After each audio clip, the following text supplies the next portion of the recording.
Close to the shores of Africa, a necklace of small green islands floating in warm seas. They're called the Canary Islands, and they're one of the world's favorite tourist destinations. On March the 27th, 1977, two giant aircraft are heading there. The 650 passengers think they're on their way to paradise. They're on the road to hell.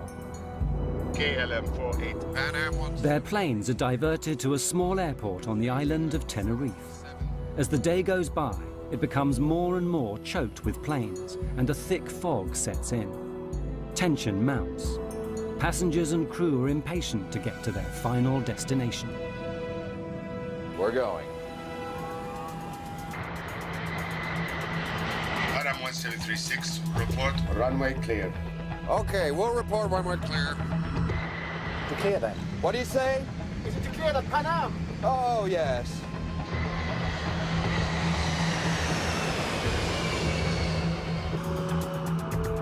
There he is. God damn, that son of a bitch is coming straight at us!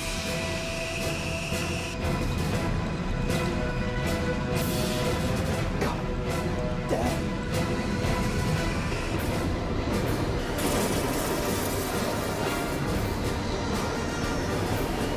Come on!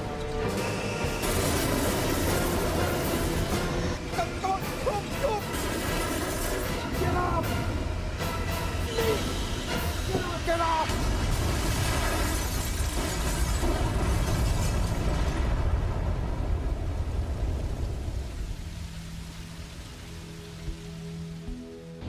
Words cannot adequately describe the horror. 583 people died, the worst air disaster in history. It was all over in seconds. For the handful that lived, they would be the longest and most terrible seconds in their lives. At first, I thought they had gotten to us the bomb. The only thing I could liken it to is if each molecule of air exploded. I looked in the cabin and everything was on fire. I thought, oh my God, we're trapped. We had 28 people in the upstairs lounge. The lounge was no longer on the airplane. Joan was standing there yelling, "Suzanne, take my hand." The engines were starting to disintegrate. I lost Joan's hand very quickly. I had put my hands over my face and said, "Lord, today I'll see you." It was a survival mode that kicked in, and it was just get out of that airplane. I said, "I will jump and try and break your fall." The airplane was collapsing in on people.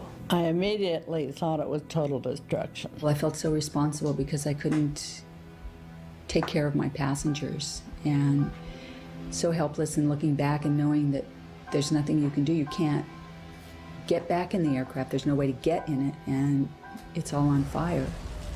Firemen are there for 12 hours trying to put out the flames, but it's a hopeless task.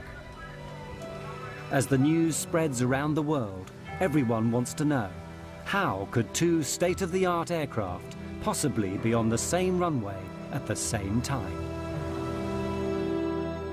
All those people dead. What had gone wrong? Who was to blame?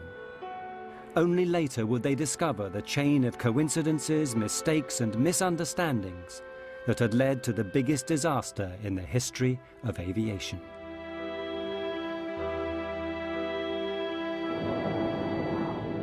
The story begins at midday on the 27th of March. Pan Am Flight 1736 is nearing the Canary Islands. This has been a long, long flight.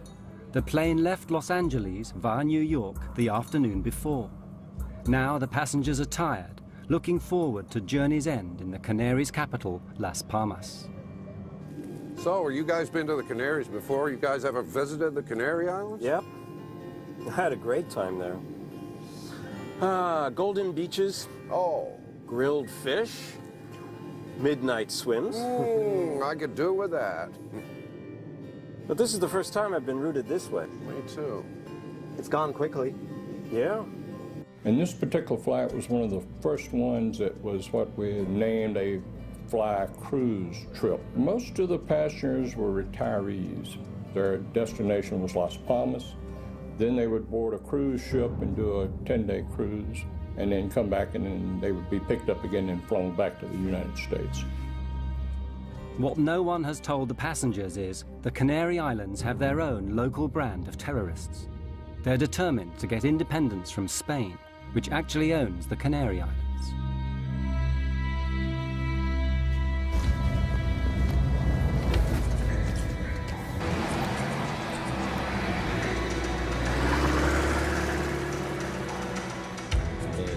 What everyone has to understand is that the Canary Islands are at war. As long as the islands are a colony, they will be at war with Spain.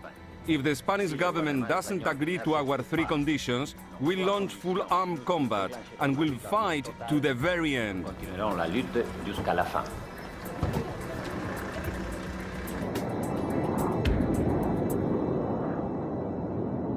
Six hours out of New York? I could do it again. Doesn't time fly when you're having fun? On board the Pan Am plane are 380 passengers, with 11 flight attendants to look after them. I was on the flight with my best friend, Suzanne Donovan, and we used to bid flights together, and we could do that. And we would, because we enjoyed each other's company so much. Hey, Susie, save some of that energy for Paris. Oh, oui. We're just going to go to Las Palmas and drop off the passengers and ferry the aircraft, which means flying it without any passengers, up to Paris and then stay in Paris. Few disasters are ever caused by a single event. It takes a chain of tiny coincidences, and so it was that day. Everything is going fine, but at that moment, the terrorists decide to act. And as luck would have it, they choose Gando, the airport for Las Palmas, where the Pan Am plane is due to arrive shortly.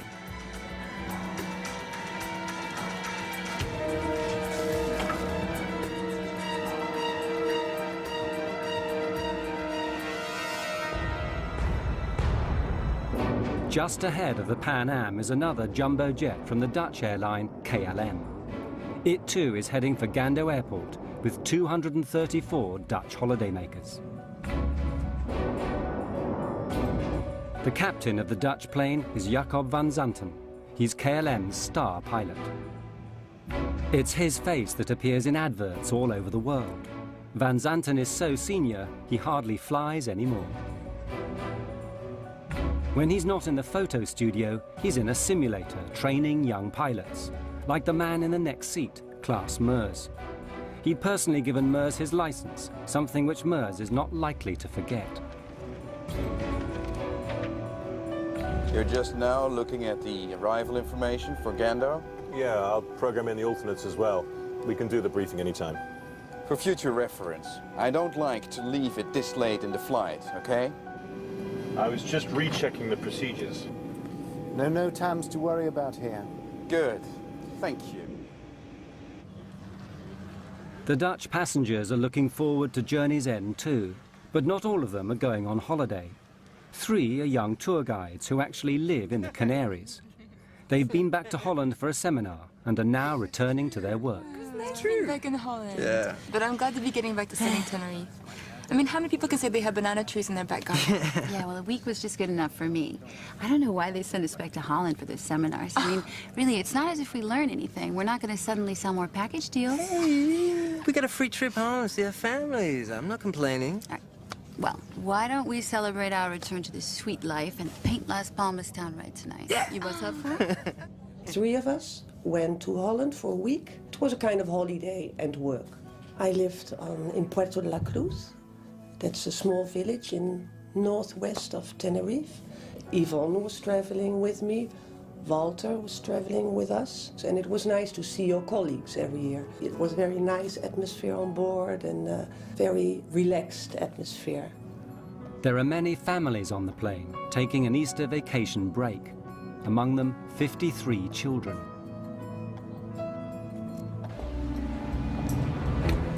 There are 2 bombs in the terminal. You have 10 minutes to save as many lives as you wish. We'll talk again. And so it begins, the first step on the road to disaster.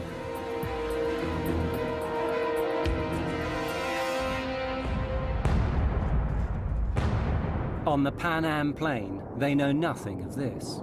all is relaxed as the flight nears its end. You have control. Gando's already dialed in there. Yeah.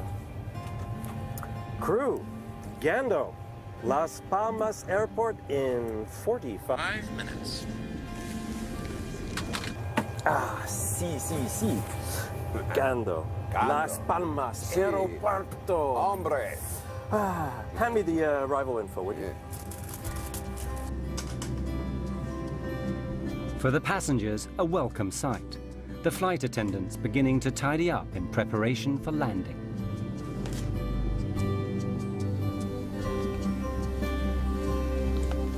Here are your roses. They still look nice and fresh. Oh, lovely. Yes, a friend of mine gave them to me in the airport. I wish somebody would give me roses like that. Here, take one. I insist. I had worked very hard, and I was ready for a break. I had great anticipation for what we would see and hear and experience. For nearly everyone on board, this is the start of something special, the holiday they've always promised themselves. My husband and I were taking this trip to celebrate our 10th wedding anniversary. It was the first really big trip we'd been able to take because we'd been in school forever and didn't have the resources to take a trip like this before. Atención, este es un mensaje de seguridad.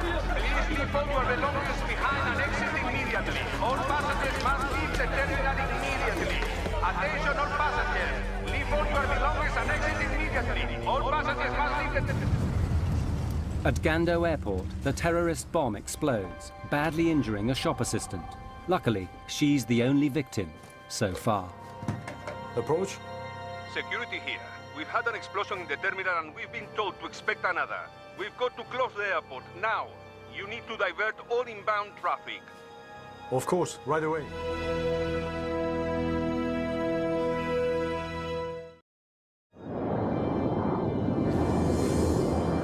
Gando, KLM 4805 is with you now.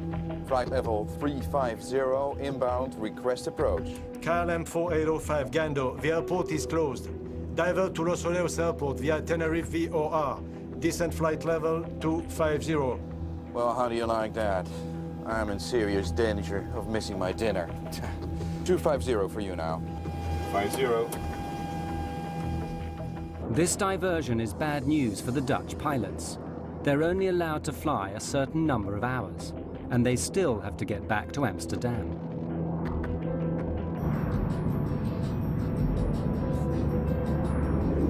Gando, Pan Am 1736, good afternoon. We're on flight level 370, 120 miles west, inbound, approach.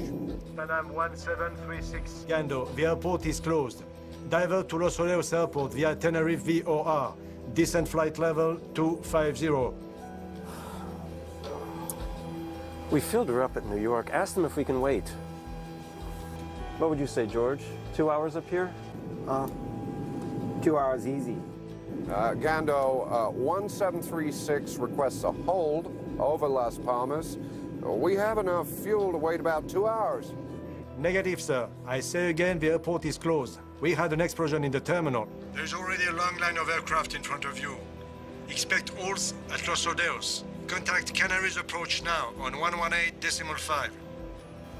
Oh, that's just great. I think they just had so much traffic to deal with, they didn't have time to even consider giving an airplane clearance to hold or whatever. So that's what I assumed, that they had made up their mind, that they were just diverting everyone to Tenerife. So now both jumbo jets, along with many other aircraft, find themselves heading for Los Rodeos Airport on the island of Tenerife, half an hour away. It turns out to be a regional airport, more used to dealing with light aircraft than Boeing 747s. It has only one runway and about as much parking space as the average supermarket. But it's the only airport within striking distance.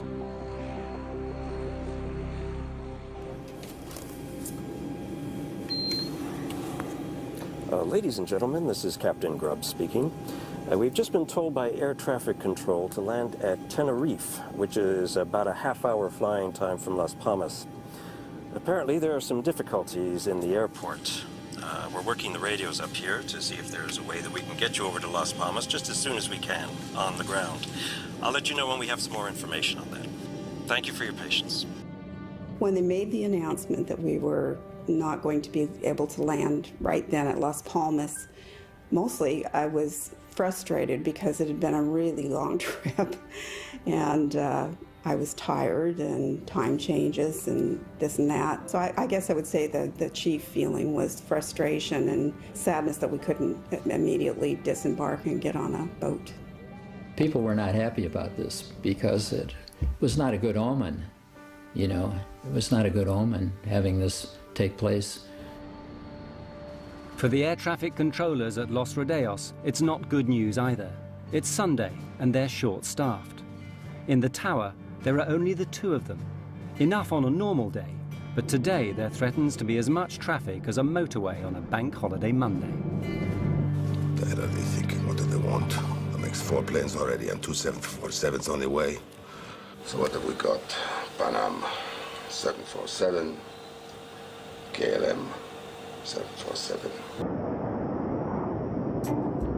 KLM 4805, you are number 3 behind the 737. Report outer marker. 4805, follow the 737, report outer marker. My God, I've seen postage stamps bigger than this place. God, we're gonna get boxed in here. God damn it. Anyone care to hear about the landing checklist? Class, you're flying. You've got to call the landing checklist. Landing checklist, please. Auto brake? On medium, you never know. Runway short, and on top of it might be slippery. Be careful. Lima Tango 107, you are clear to descend to flight level 80, holding pattern. At Los Rodeos, planes are pouring in one after the other. Sunjet 282, switch to ground now on 118.7. Sunjet 282, switching to 118.7. Good day. God damn it. Of all the days this has to happen.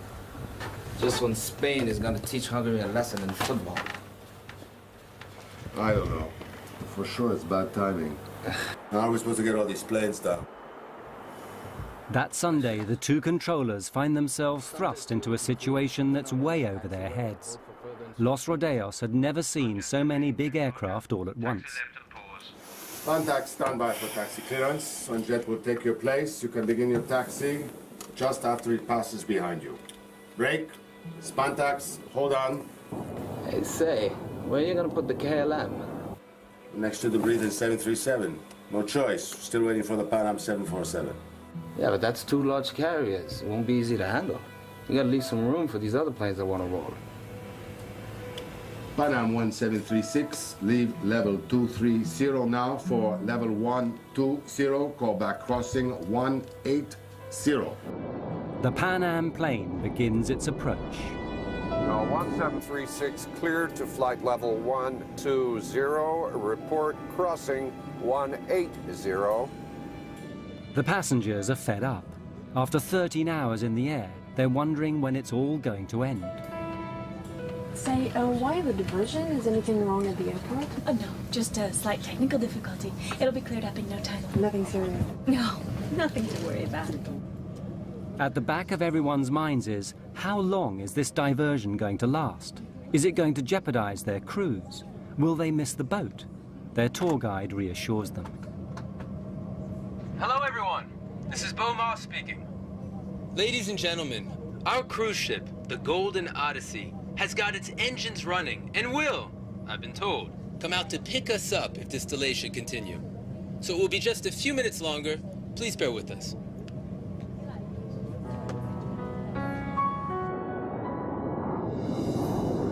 Auto brake selector on medium? We did the landing checklist. Auto brakes, medium. KLM 4805, clear to land runway 30. Roger, 4805, clear to land 30.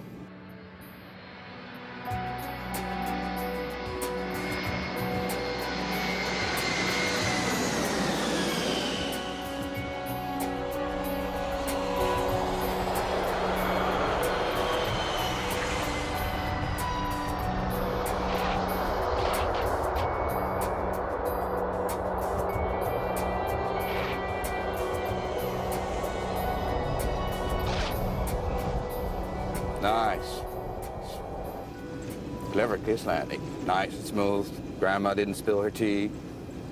Next time, just get the plane stopped. Don't eat up all the runway. You never know. Okay? Right. I think he wants us to park parallel to the 737. All right. You've got room on my side. You can turn. Stop. Brake here. Stop. All right. That'll do. That'll do. Good, good, good. Los Radios ground. KLM 4805. 4805 ground. Yes.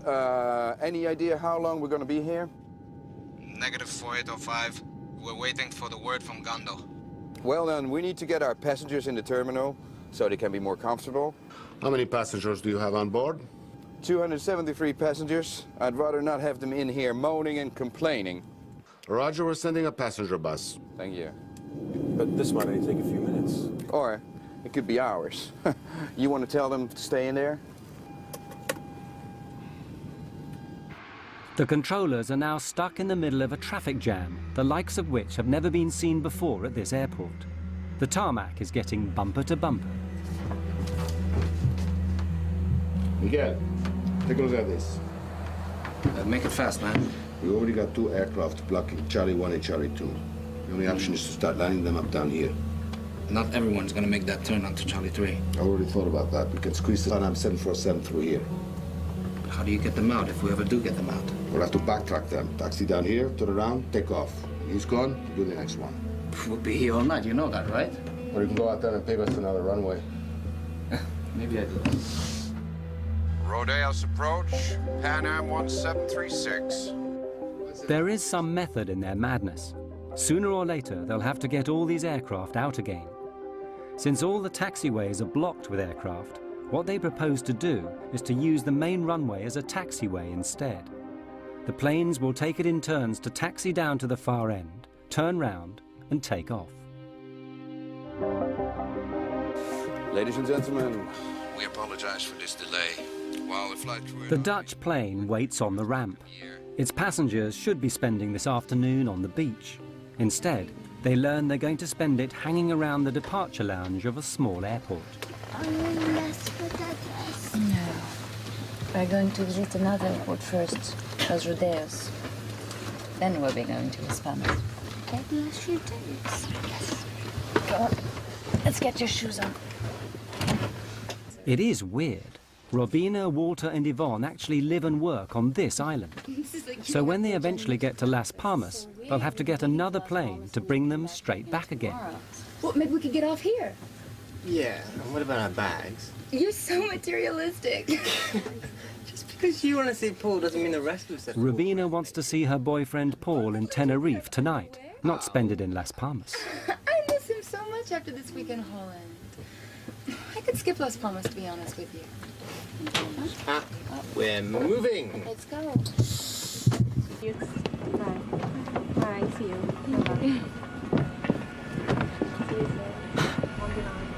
You all right? Yeah. You don't look it. It's not right. There's all these planes. I get a bad feeling about this.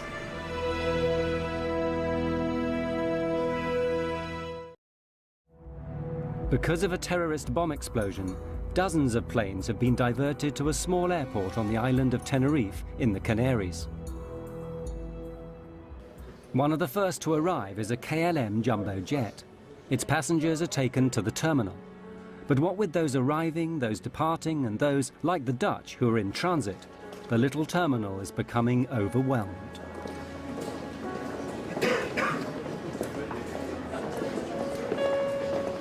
Pan Am 1736, short final for 30. Pan Am 1736, clear to land, 30. And now the Pan Am is arriving, just to make matters worse.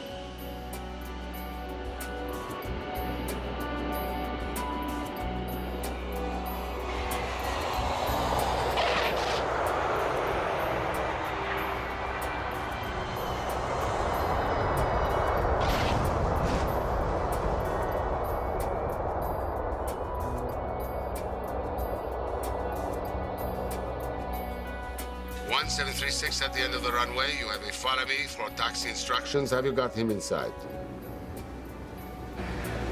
Affirmative, sir. 1736, you will be just behind 3 other planes. Have you got them inside? Looks a bit tight in there. 1736, be careful of your jet blast. When you turn, there's a plane just next to you. The ground situation was a traffic jam, because when we landed there, the ramp was so crowded with other airplanes, and we were directed to taxi down to the end of the ramp area and park behind 3 other airplanes. And basically that's all we saw, and we didn't know when the airport at Las Palmas was going to open, so we really didn't leave the airplane area, let's say. By this time, the terminal is so full, there's no room for the Pan Am passengers. They'll have to stay on board their aircraft. After 14 hours stuck inside it, they're not happy. Ladies and gentlemen, I've authorized a door to be opened and the stair ramp set in place so that anyone who wants can walk down and stretch their legs. Unfortunately, due to the number of other airliners here now, we cannot get near the terminal. I know we've all had a long day already, so I hope that we can get you out of here in about an hour or so. Thank you very much.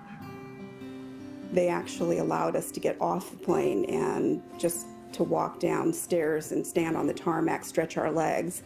I think everybody was getting weary of traveling and ready to start their vacation.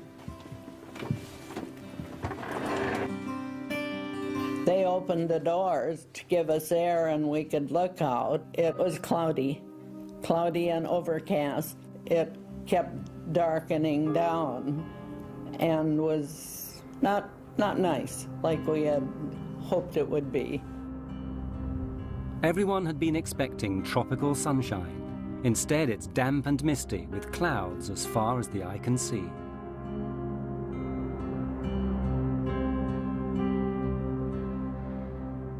I'm worried we're going to get caught by this fog.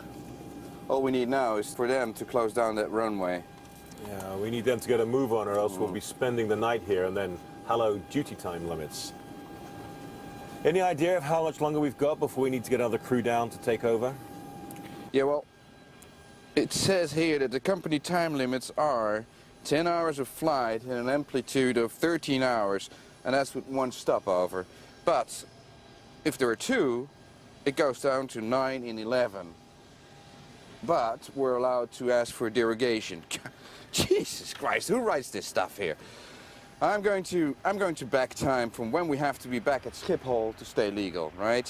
What happens if we go over the civil and company time limits? Well, you get hung out to dry. You lose your license, your career, everything.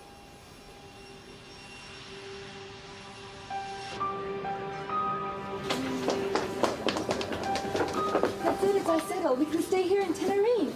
It's so stupid to go to Las Palmas now. We just have to come back tomorrow. And Paul's waiting. Let's get a taxi. Hey, slow down. Can't Paul wait another 24 hours? And they were making plans, you know, we're going to have dinner here and then we're going to have a drink there, and we just wanted to go back to him. In the end, it's love that saves Rubina. I met Rubina in December 1976. I fell in love, and we've never been separated. Not again afterwards. Why don't I pick up the bags and see you guys and stay together? Stay. You know, Walter and I actually know how to have a good time without you. Yeah. You'd just be a drag anyway, thinking about Paul the whole time. Really? Great!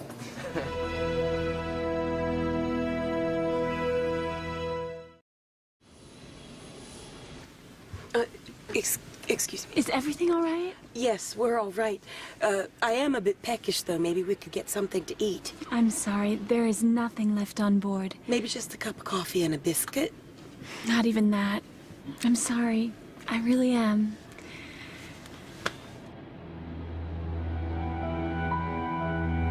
That was a long 4 hours without coffee or pop or anything. We had no food to serve. We had only the one meal that had been boarded in New York. We'd already served that before landing. That was really all we had to serve.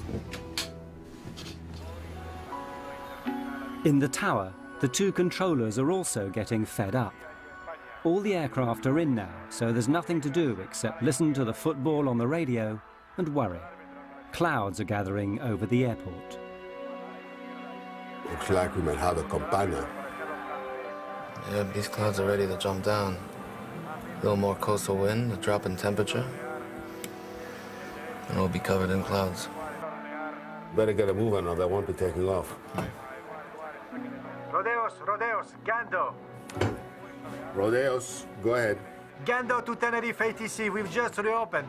Temperature is 20 degrees. Winds light and variable. Arrivals raining 2-4. Gando will start sending them your way. We're at 14 degrees, fog and light rain. They'll be glad to get out of here. Let's get started. Should be tricky getting all these planes in line. We'll be all right. We'll just have to take it slow. No doubt about that. I just hope we won't still be here tomorrow. At last, everyone can leave. Well, here we go.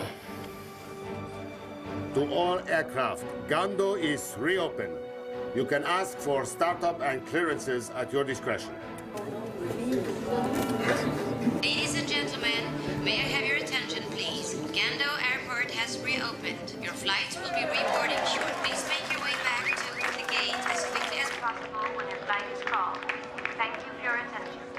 Para el embarque, boarding was very complicated because when the passengers were called for their flights, they were scattered throughout the airport, in the cafeteria or buying souvenirs. We had to go around the map, and in fact, some passengers never did board the aircraft. Okay, right, so we need to leave within the hour, then make it a short stopover at Las Palmas, and we'll stay legal, all right? Willem, since we're trapped in here until the passengers get back, we might as well take on some fuel. Yeah, no, let's do that at Gando. It's less expensive there, right? Yeah, exactly. I mean, we've got enough to... There might be many planes wanting fuel at Las Palmas. Or who knows? We'll be in a hold if Gando's flood goes down again. While I'm sitting here in this seat, I make the decisions. You might have a point there. Refueling before they take off will affect everything that happens from now on. RAF KLM 4805 requesting refueling.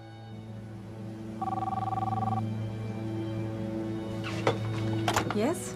We're going to refuel during passenger boarding. Apply the necessary security measures. Information lights on, toboggans armed for doors without step ladders.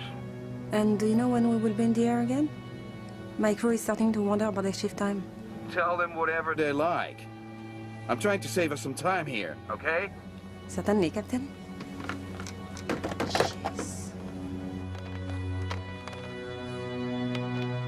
In order to keep the weight down at takeoff, the normal practice is to take on just the amount of fuel you need, plus a margin for safety.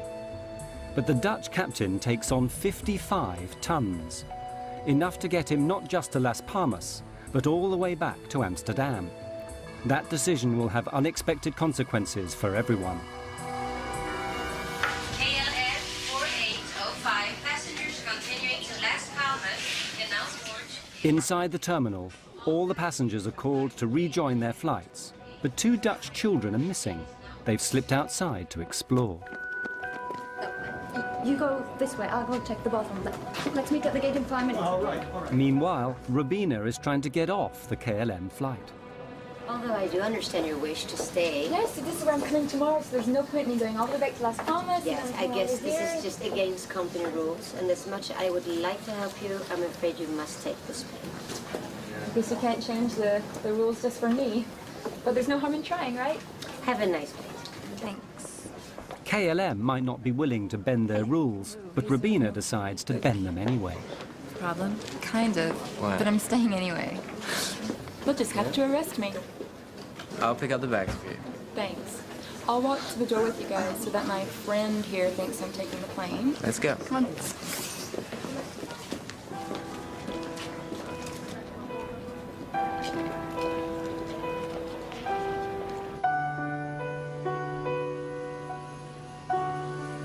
they wanted me to go with them. And they really tried to persuade me, and I tried to persuade them to stay, you know. And, yeah, but that's how it goes. Yeah. Fortune had smiled upon Robina van Lanschot. Of the 234 passengers on her flight, she would be the only one left alive.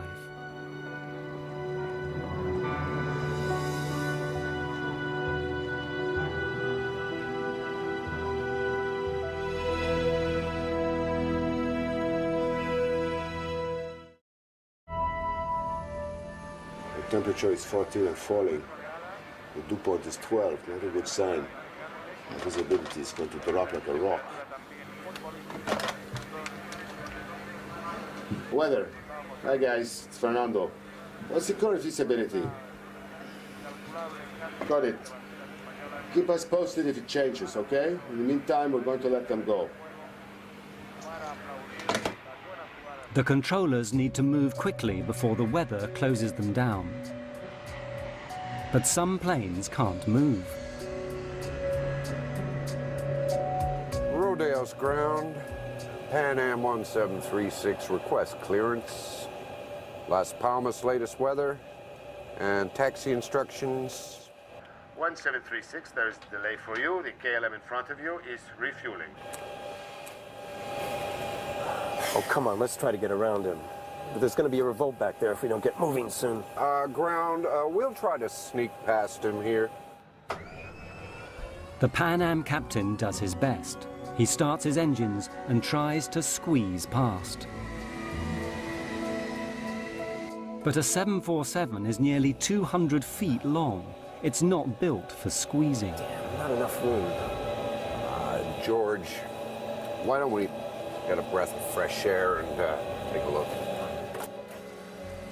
The engineer and I went out underneath the right wing and basically stepped off the distance between our wingtip and the KLM 747's wingtip, and we were 12 feet short of being able to taxi easily around the airplane. For the sake of 12 feet, hundreds of lives are going to be lost.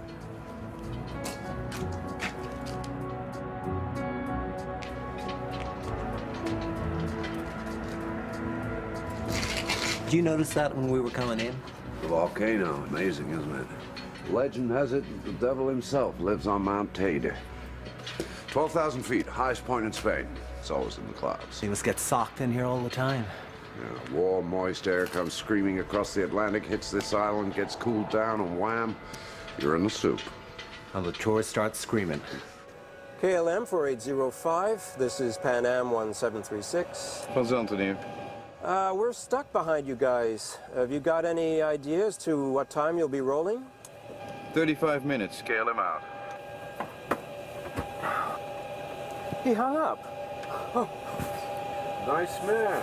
We're stuck behind him, that's all he's got to say. What an ass. On the KLM, more frustration.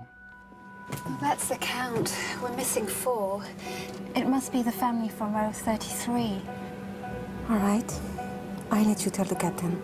I'll help prepare the cabin for the cuff. Gee, thanks. I know. Roberto, you have to find them. Please, hurry up. Please. Okay. Captain? Yes. What is it now? We're missing 4 passengers. We have 273 passengers back there who will be spending the night in here if we don't get moving. Now, unless you want to be locked in there with them, I suggest you get over to the terminal and drag them in here, now! On the Pan Am plane, the passengers have had enough. Most of them left home some 18 or 20 hours previously. They've been up all night, stuck in an airplane seat. They're tired, jet-lagged, and they understand less and less why all these other planes seem to be taking off, but not them.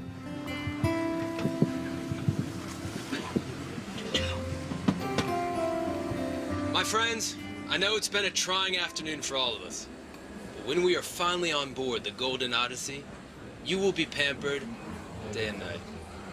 Your own private telephone will give you access to room service at all hours.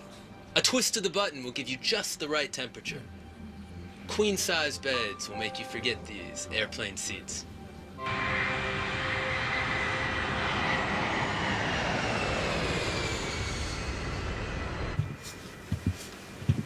Miss, I can see the other planes are taking off. What's the holdup? I mean, we were here longer than those other planes. We'll be leaving in just a moment.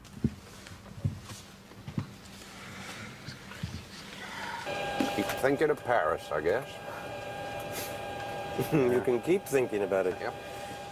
Moulin Rouge, maybe? The old Moulin Rouge. Dancing girls? Dancing girls. Da, da, da, da, ya, pa, pa, pa, pa, pa, pa. Da, da, ya, ya, ya, pa, pa, pa, pa, pa, pam. Da, da, da, da, ya, pa, pa, pa, pa, pa, pa. Dum, dum, dum, pa, whoop, pa, pa, pa, pa, pa, pa, pa, pa, pa, pa, pa, pa, pa, pa, pa, pa, pa, Bum, bum, bum.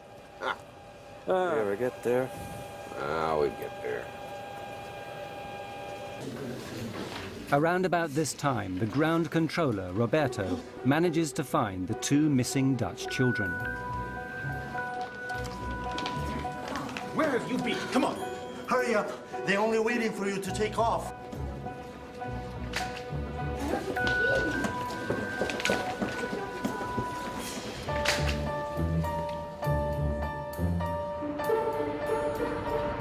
He takes them back to their plane, and as it happens, to their deaths.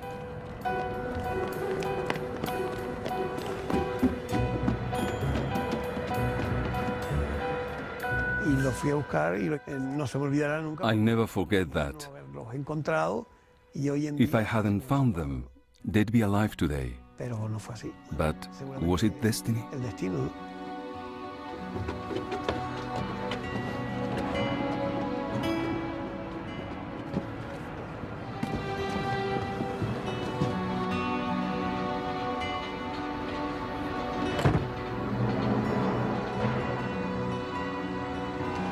Station calling to start. Ground. KLM 4805 is ready for startup. 4805, clear to start. Checklist before startup. Plane free, blocks in place, doors shut and checked. Ready for startup in sequence 1, 2, 3, 4.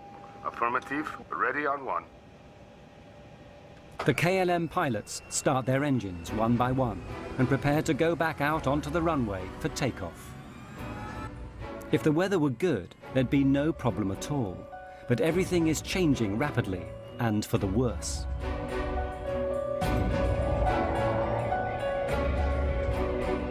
Vaccine company is here. Visibility is right down. We've fallen from 10 to 3 kilometers in the past half hour. But there's good wind. There will be some hole. Yeah, but let's face it, the weather is not going to get any better.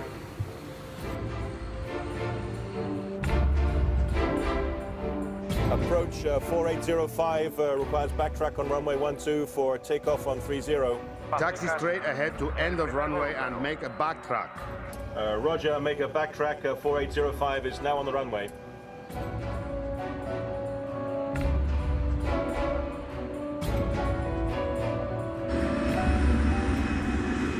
The KLM is now back on the runway. The Pan Am prepares to follow them a few hundred meters behind, through the fog, which is getting thicker by the minute. Pan Am 1736, ready to start. Pan Am 1736, you are clear to start. Thank you. Please make sure your seat belts are fastened, your tray tables are closed, and your hand baggage is stowed beneath the seat in front of you. The weather's taking a real dive here. Yeah, looks like we're getting sucked in. Hey, ask him to turn down the fog machine, will you? Pan Am 1736 clear to taxi on runway following the KLM. Pan Am 1736 following KLM. Basically, our instructions were to follow KLM, to backtrack down the runway. Now, backtrack means that you're taxiing down the runway in the opposite direction of the takeoff, following KLM. 335 tons of Boeing 747 turn out onto the runway, at first traveling at about 15 kilometers an hour, but not for long. A fog bank started on the right hill.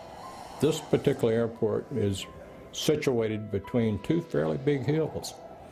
And we saw the fog bank come off of the right hill and proceed down and stop right on the runway.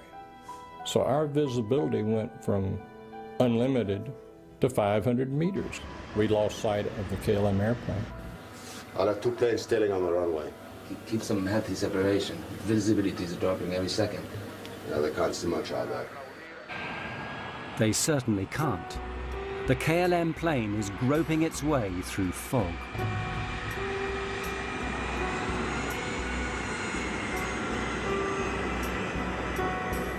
Can barely see the pavement. We're down to 50 knots ground speed, Scott. Taxi checklist. This is a nightmare. We'll never make the limits at this rate. And I really don't want to be spending the night at Las Palmas. I'll give headquarters a call. Taxi checklist. Please. EPR, ADI, safety compass. Compared and checked. Okay, we're massing 200 tons with 55 tons of fuel. The parameters are checked and verified by myself. Rolling checklist completed.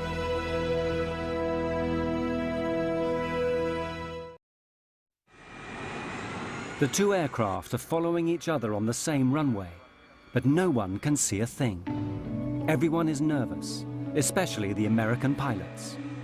They know that before long the KLM will turn round and come back down the runway at full speed, taking off. They have to get off the runway, but where? Pan Am 1736. Pan Am 1736, approach. We were also instructed to taxi down the runway, is that correct? Affirmative. Taxi into the runway. And leave the runway third to your left. Third to the left, okay. Third, he said? 3. Third to your left. I thought he said leave the first. runway third to your left. Third to your left. Left turn. Look at it out there. I mean, this cloud just rolled right onto us. I don't think anybody has the minimums now.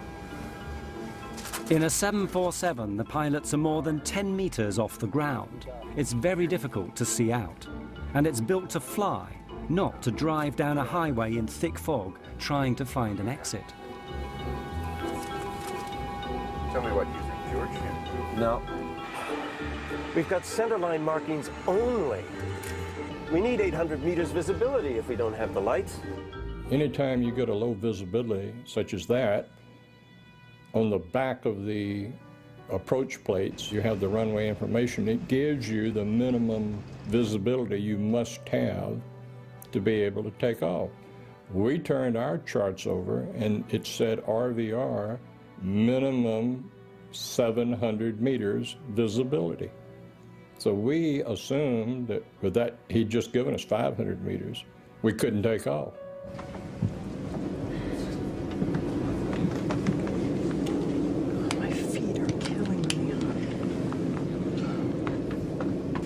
Something tells me this isn't going to be over anytime soon.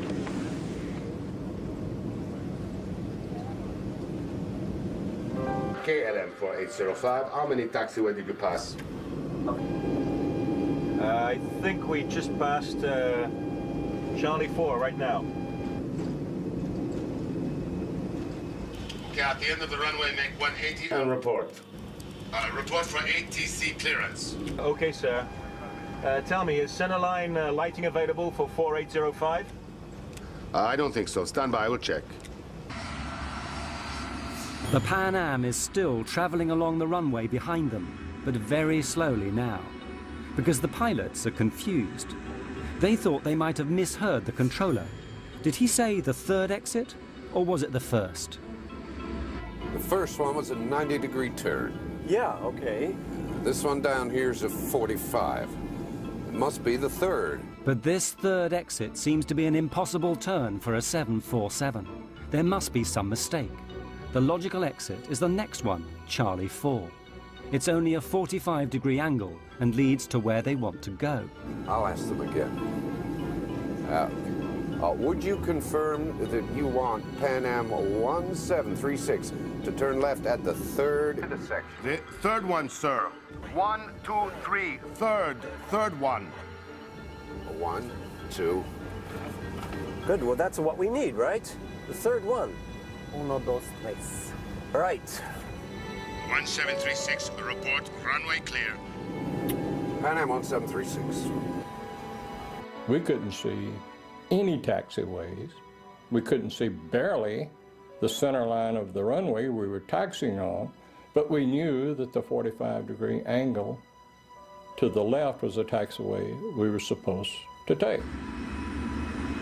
1 kilometer ahead and out of sight in the fog, the KLM is nearing the end of the runway. 4805 and Pan Am 1736, for your information, the center line lighting is out of service. 4805, we copied that. Why am I not surprised? Wouldn't make any much difference anyway. You need a bunch of searchlights to punch a hole through this mess.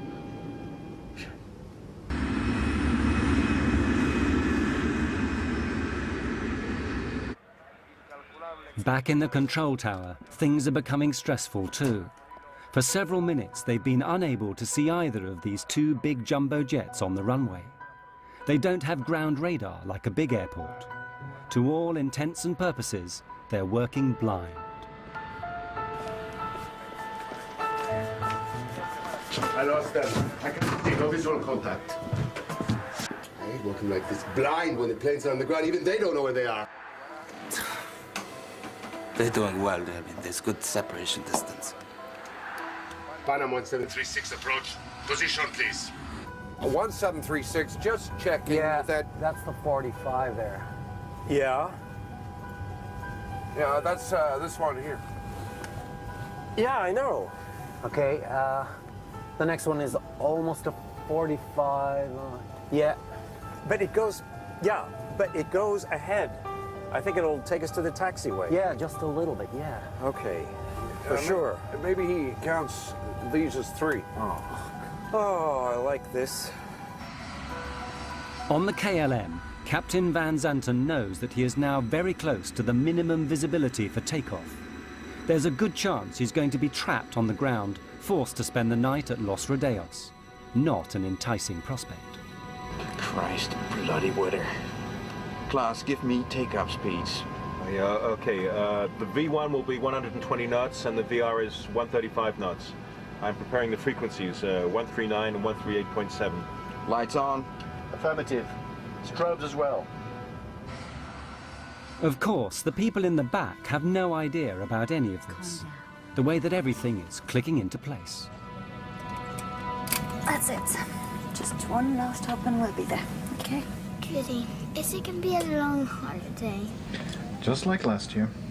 The only thing which might alert them is the fact that the view from their windows is now down to just a few dozen meters. Where's the wing gone? It's hidden by the fog. What? A frog? A big green frog? Don't be silly, just calm down. But... Chewing gum to pop your ears? Yeah, sure. Thanks. I wonder if Rubina will have a good time tonight. Oh, are you worrying about her? Oh, she always manages to have a good time. That's true. At the end of the runway, the plane begins its 180-degree turn. How many have taken off now? Feels like we've been taxiing for hours. I can't see anything. Do you think they can see any better out the front? Maybe, yeah. Yeah? There's a lot of fog out there. It's just after 5 p.m. The two aircraft are now face to face, a kilometer apart, unable to see each other in the fog.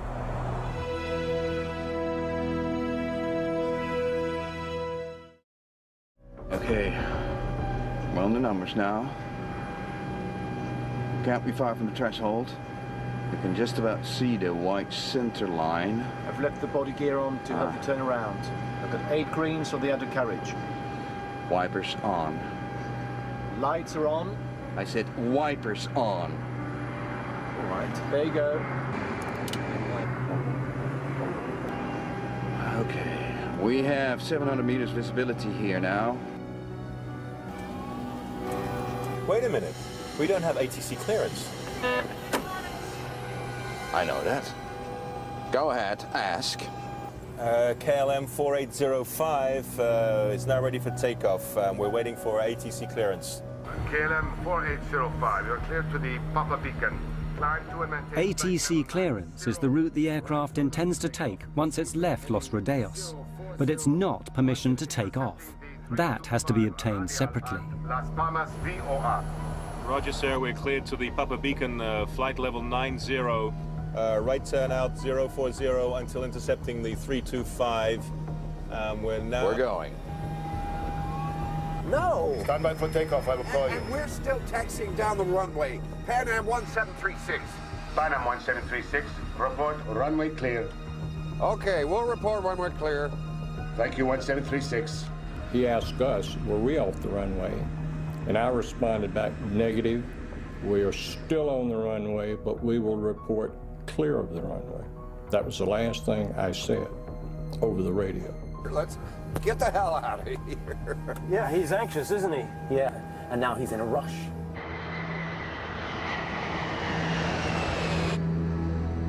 We were only taxiing at 3 miles an hour. Nothing in my mind would have even given me the thought that he was taking off.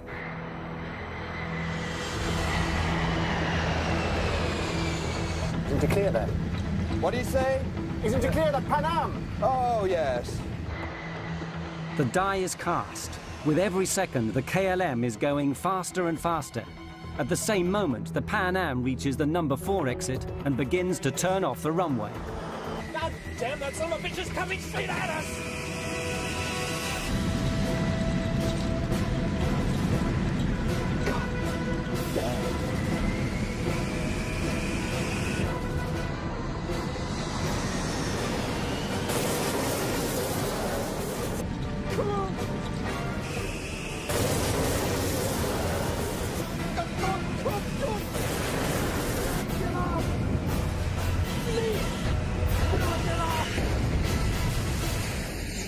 When he hit us, I didn't think he'd done us that much damage because the airplane very quickly shuddered.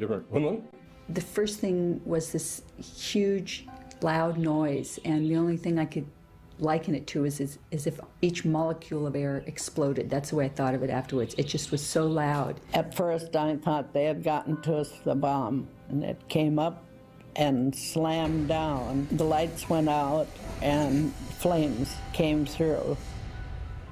I had put my hands over my face and said, Lord, today I'll see you. The minute I opened my eyes, I looked in the cabin and everything was on fire. All the windows were going in the cockpit. I looked out to the right wing was on fire. I looked back to the left. We had 28 people in the upstairs lounge. The lounge was no longer on the airplane. It was just a big hole there. And I could see all the way to the tail of the airplane, just like someone had taken a big knife and cut the top off. People were just sitting in their seats. They weren't moving. I don't know why. Yeah, in normal circumstances, you're supposed to wait for a command, but it was clear you didn't need to wait for a command in this situation. There was fire, and I shouted to Suzanne, fire on the wing. She ran back to my exit and saw Suzanne standing there, getting ready to open the door, and just saw the door crumple like cheap tinfoil. And I thought, oh my God, we're trapped. I was staring at the door, and I yelled, unfasten your seatbelts, remove your shoes, leave everything, come this way. And as I stared at the door, a jagged hole seemed to open up in the roof over the door. And the next thing I knew, I was outside that. I don't know how I got out there. Joan was standing there yelling, Suzanne, take my hand. And I was standing above the level of the door on fuselage rubble pieces. And I leaned down and said to Suzanne, give me your hand. She grabbed me out with one hand. I mean, I don't know how she lifted me. And then we were standing up on top of almost on top of this airplane. And I thought, it's really a long ways down. If we jump, we're going to break our legs. We were on debris. It was like ice flows, big chunks of fuselage kind of moving all around. The engines were starting to disintegrate already. We could hear them disintegrating and throwing metal. I lost Joan's hand very quickly, so I jumped. And it seemed like the leap from a second-story building.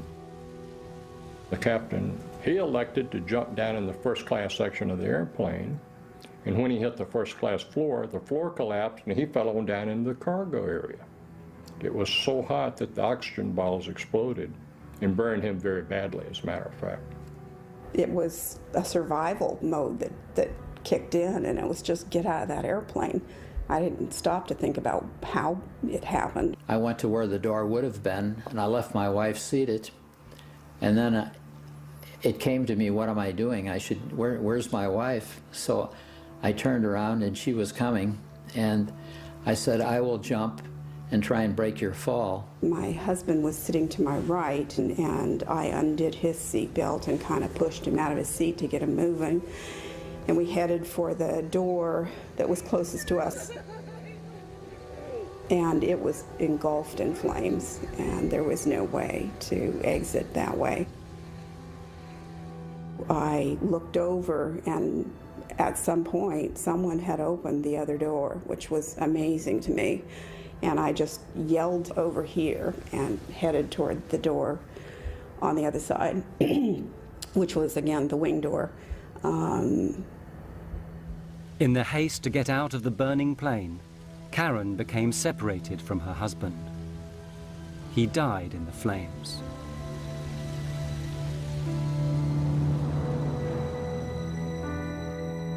I immediately thought it was total destruction. It never dawned on me that I would make it.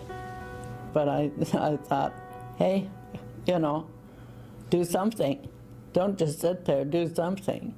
I just went over the seat backs, and I'm not that athletic really, but I went over 3 rows of seats. One man was sitting there looking like I need help, but I couldn't help him. When KLM hit us, all communication stopped. The tower called and couldn't get any response from either the KLM or ourselves. There was an airplane in the holding pattern right above Tenerife. Called the tower and said, I see smoke and wreckage on your runway. Rodeos approach Sterling 105. We're downwind from runway 30 and something's glowing on the field. Looks like a fire. Are you aware of any fire? Shit, this can't be true!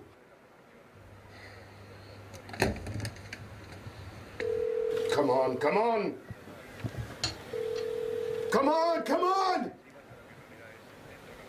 He hits the emergency warning. After KLM hit us, he went on down the runway and hit on the runway 1,500 feet down, closer to the tower. So when the fire truck and the ambulance came out, they got to him first.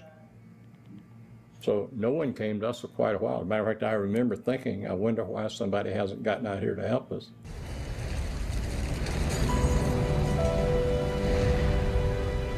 It's complete bedlam.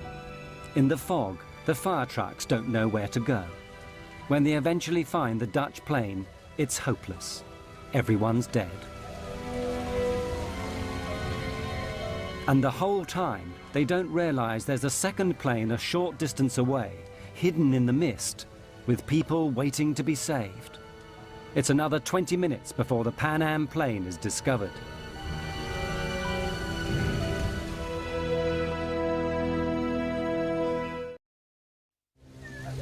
Only 20% of the Pan Am passengers get out alive, and most of them are gathered on the left wing, which has somehow miraculously remained intact.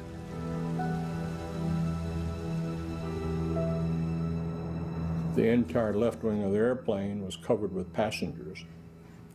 And it turned out there were probably 45 to 50 passengers out on that wing. I've never asked anybody how high the wing is from the ground on a 747, but it looks to be a very long ways. And I cut open my head and fractured my foot.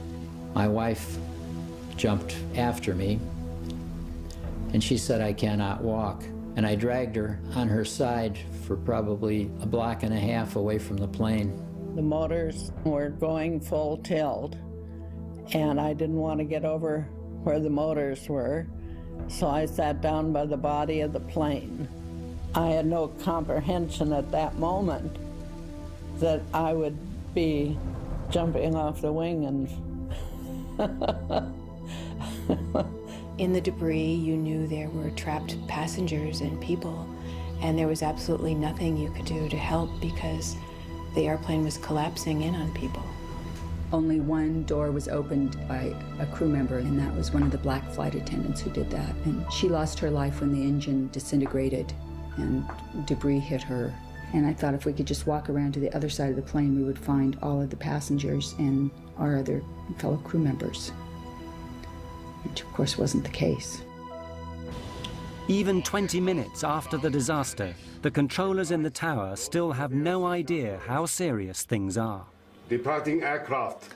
All departures are suspended until advised.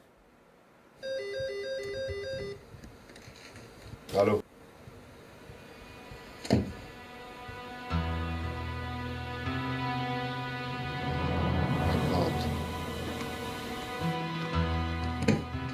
God.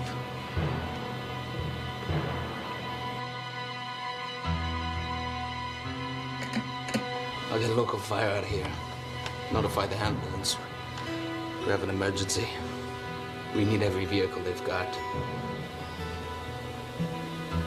What have we done? It's can't be our fault. I told him to clear the taxiway.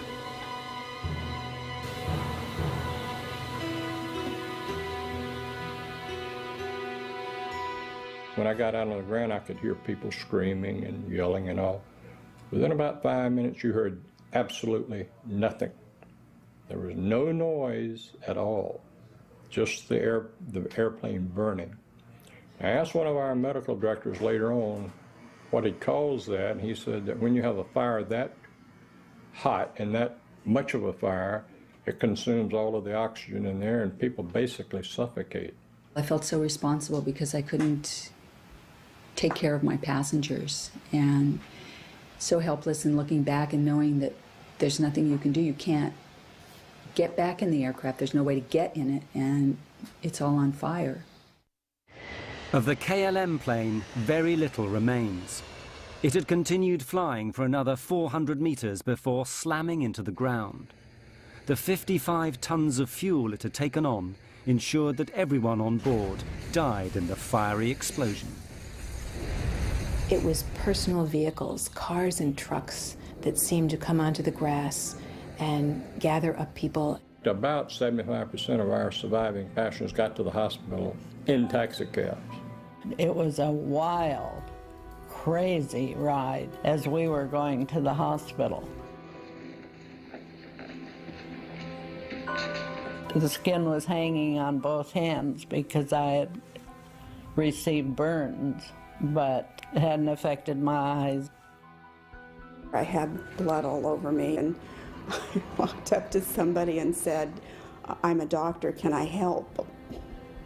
And the guy that I said it to had the oddest look on his face, just this very wan smile, and he just shook his head, and then I immediately went into a coma. Word soon gets out, and in the hours that follow, the international press begin to arrive, and the first news is flashed around the world. Rescue workers are still going through the wreckage of the 2 jetliners this morning in the Canary Islands. They're looking for the bodies of victims in this worst accident in aviation history. 2 jumbo jetliners, 747s, collided on the ground at the airport at Santa Cruz de Tenerife yesterday morning. One was a Pan Am charter from Los Angeles that picked up more people in New York before flying to the Canaries. The other was a KLM charter from Amsterdam in the Netherlands. They set up a morgue in one of the hangars, and it was huge, and they had all of the nearly 600 bodies in that particular hangar, or temporary morgue. The death toll rises to 583 people, nearly twice as big as any previous accident.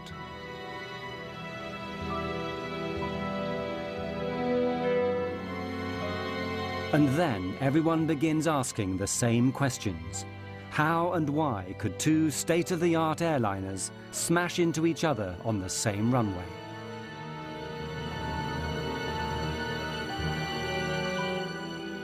Very soon, a whole army of investigators begins arriving from the 3 countries involved, Spain, Holland, and the United States. Under the rules that govern this sort of thing, they all have a right to be there, but that doesn't mean they're going to get along.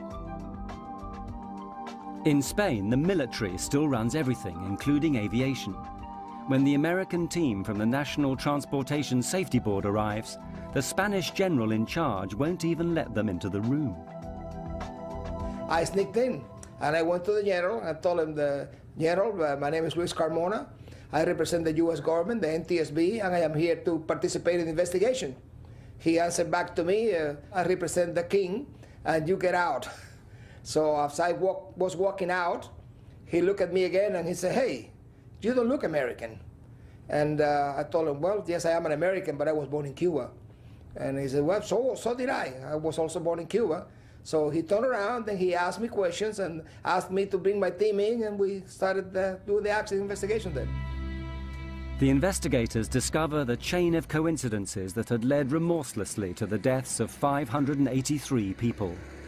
If any one of them had not occurred, neither would the accident. The first had nothing to do with airplanes, a terrorist bombing perpetrated by a small group fighting for their independence. Their intent was to create publicity for their cause. In that, they certainly succeeded. There are 2 bombs in the terminal. You have 10 minutes to save as many lives as you wish.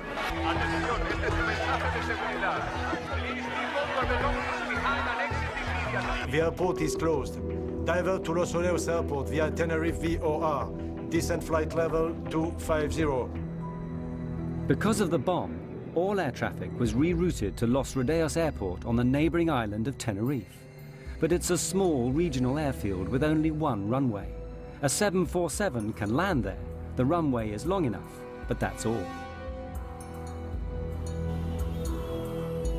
The airport is ill-equipped and unable to handle that amount of planes or people. Lima Tango 107, you are clear to descend to flight level 80. Subject 282, switch to ground now. Contact standby for taxi clearance. KLM 4805, clear to land runway 30. Pan Am 1736. Pan Am 1736, short final. As luck would have it, this tidal wave of traffic happens on a Sunday afternoon, when there are just 2 controllers on duty. They're good, but not used to handling as many airplanes as on that day. Big airplanes that need lots of room to park. They are confronted with an enormous jigsaw puzzle. We'll be here all night, you know that, right? Or you can go out there and pave us another runway. Meanwhile, in the KLM cockpit, the stress is mounting. Any idea of how much longer we've got before we need to get other crew down to take over? Yeah, well, KLM had recently introduced new company rules which handed out severe penalties for pilots who exceeded their flying hours. What happens if we go over the civil and company time limits? well, you get hung out to dry. You lose your license, your career, everything. The KLM plane has to get away before 5:30 that afternoon or abandon the flight. Hundreds of passengers would then have to be found hotels on this small island. A new crew would have to be flown in from Amsterdam. The expense would be enormous. Willem, since we're trapped in here until the passengers get back, we might as well take on some fuel. But that seemingly simple decision seals the fate of everyone aboard the KLM. Refueling not only delays him for half an hour and the Pan Am stuck behind him, it makes the KLM plane so heavy it'll be unable to lift off and clear the Pan Am plane on the runway. The half-hour delay has another effect. During that time, the weather changes abruptly. Los Rodeos is an unusual airport. It's on a plateau high in the hills. The Los Rodeos Airport is at 2,000 feet elevation, and the normal clouds in the area, they stay about 2,000 feet. So when the wind blows the clouds over the airport, it closes the airport. The visibility goes to zero, and it goes on and off all the time.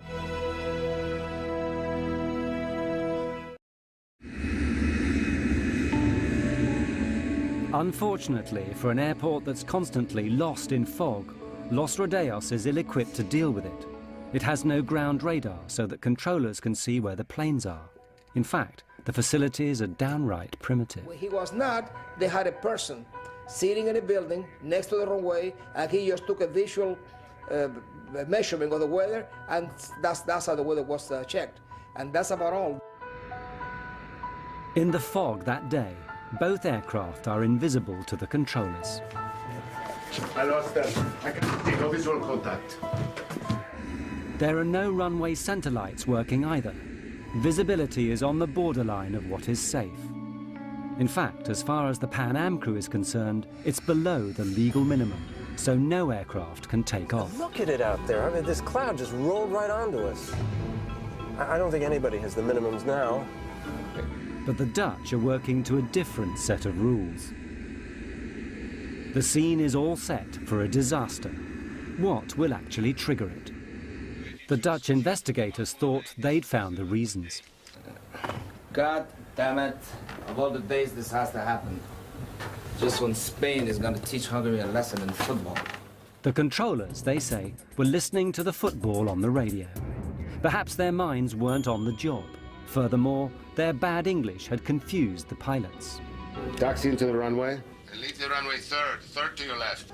Third to the left, okay. Third, he said? 3. Third to your left. I thought he Leave said the first. runway third to your left. Third one, sir. 1, 2, 3. Third one. 1, 2. Good, well, that's what we need, right? The third one. Uno, dos, tres. We were listening to the controller talking to the other airplanes. We were listening to the controller giving the ATC clearances, the taxi clearances. And he spoke clear enough English for anyone, I think.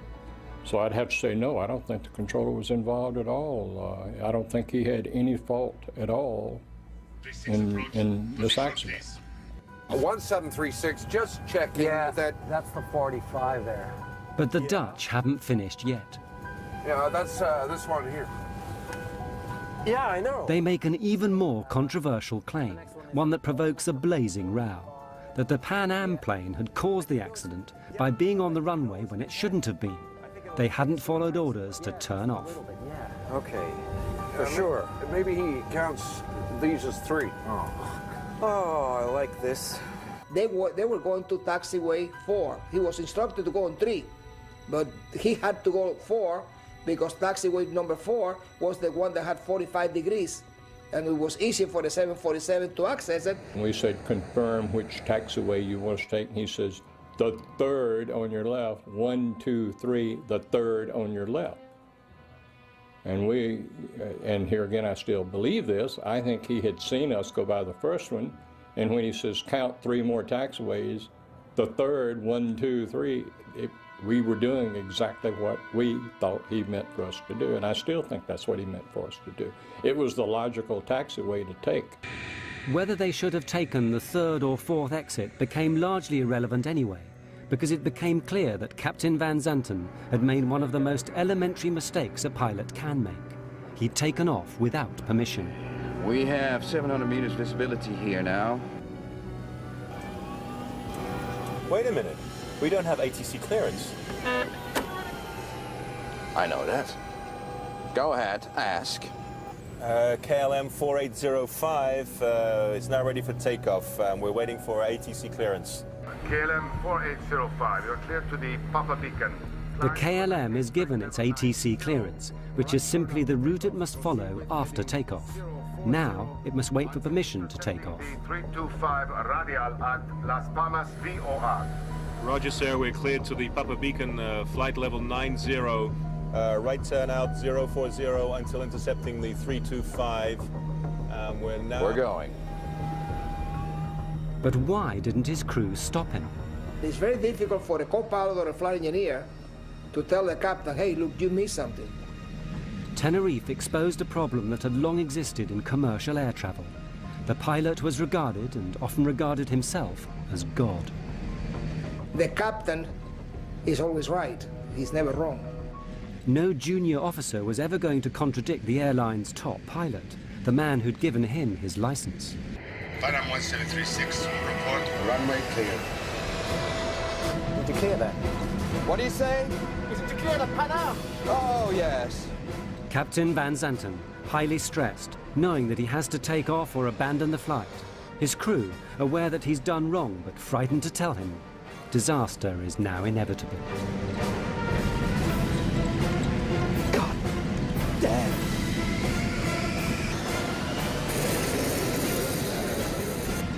Go.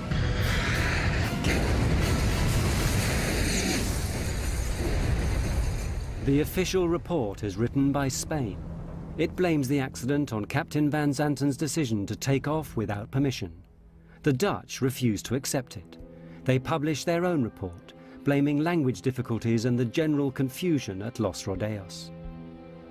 What I learned from the Tenerife accident is that regardless of how well qualified, experienced, professional, and exact professional you are, okay, accidents, as long as human beings are involved, accidents can always take place. The insurers pay out a record sum, $2 billion in today's money. As for the survivors, the images of the 27th of March will always be with them. They've just learned to live with them, that's all. And whenever I have friends that travel, I tell them, make sure you know where your exit is, make sure you read all that stuff, know how to get out of the airplane. I mean, those are important things. I never had nightmares. I had only dreams about being helpless and being at an airport behind a big, thick window and watching an airplane take off and knowing that it was going to crash and wanting to shout out, but there's this big, thick glass window. You're just helpless, and that's what you feel, is this, because our responsibility is to take care of everyone, and that's what we want to do, and we couldn't do it. We couldn't save them. The loss of my husband had a tremendous impact on my life, on my son's lives, on my extended family's lives. It was huge. Then you can see how strange life is, you know, that things like that happen, that you get off and they go on, and perhaps if the plane left a minute later, it wouldn't have happened. I think it brought home to me how quickly you can leave this life and how everyone should enjoy life every and each day as much as you possibly can. Well, after the crash, I decided to start a family. I thought maybe I will stay home and have children. I thought, you know, my friends have died, and if I let myself sit in this little apartment, it's going to be as if I'm curled up and died, and that's not fair to them. I can honor them best by living a life, a full life, and not being afraid. I am blessed because I do not have any horror left over from the accident. I felt ashamed the first while. And a long time I thought, you know, I wish I died, because I felt very bad. I was scared for quite a while after the crash, but I knew if I flew with Joan, she would pull me out again. I had to quit the NTSB. I didn't retire. I felt so bad that I became ill. I had to go to a doctor and get some medication because I got sick. I went back to Tenerife, my wife and I had a driver take me out to the airport and show me the runway, and I looked at it all.